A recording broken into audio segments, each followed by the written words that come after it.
Thank you, Tanvi, and it's a real pleasure to be here with you all tonight.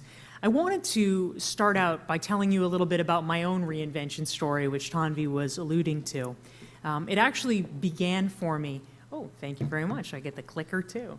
It actually began for me in 2001. I had just finished graduate school, divinity school, the year before, and I had gotten a great dream job right out of school. I was a political reporter at the Boston Phoenix, which was an alternative weekly newspaper.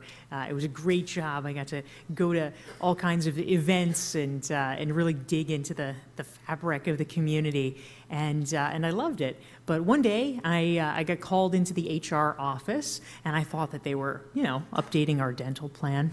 And you know how that goes. Oh, Dory, can you make sure to, go to the HR office by the end of the day?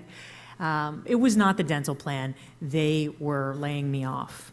And I didn't know it at the time. I probably could not have known it at the time, but I was one of the first victims. I was in the vanguard, as it were, of the downsizing of the newspaper industry.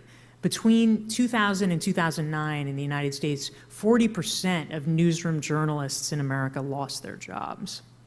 The industry was being disrupted, as many industries are these days. We know, you're at the epicenter of it in Asia, that the world is moving faster.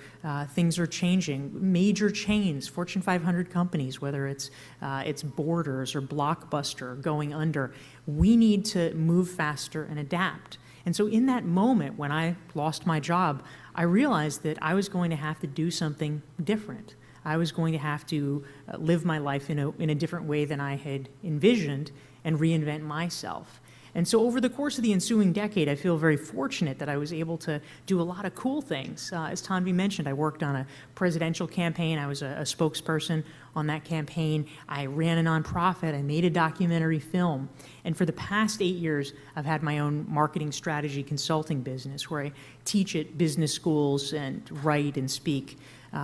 All of that led up to my writing Reinventing You, my book, which came out last year from Harvard Business Review Press, largely because what I realized was going through that process, it wasn't just me.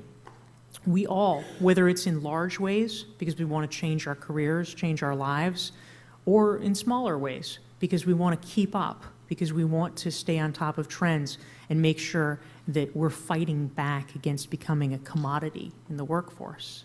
We all have to reinvent ourselves. And a big part of the reinvention process is about personal brand. Sometimes when I even mention the phrase personal brand, sometimes there are certain folks, hopefully not you, that their skin starts to prickle and their back gets up and they say, "Oh, personal brand. I don't need one of those. I don't want one of those." That's just an exercise in phoniness. It's about manipulating other people and how you're perceived. And I want to make sure to address that at the outset, because that's actually the opposite of what I'm talking about. Personal brand is a concept that, the term itself became popular in the late 90s after a Fast Company cover story that called "The Brand Called You." But really what we are talking about is a principle that has been around for generations. Your personal brand is a synonym for your reputation. And if there's any professional in the room that says, "Oh, I don't care what my reputation is. I don't need to think about that," then we probably have a problem, because your reputation is the ultimate currency you have. In a world that's moving so fast, that's your calling card.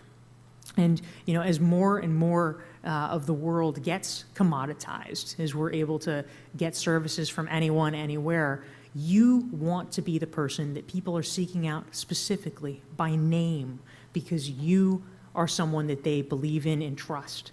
That is what your personal brand is.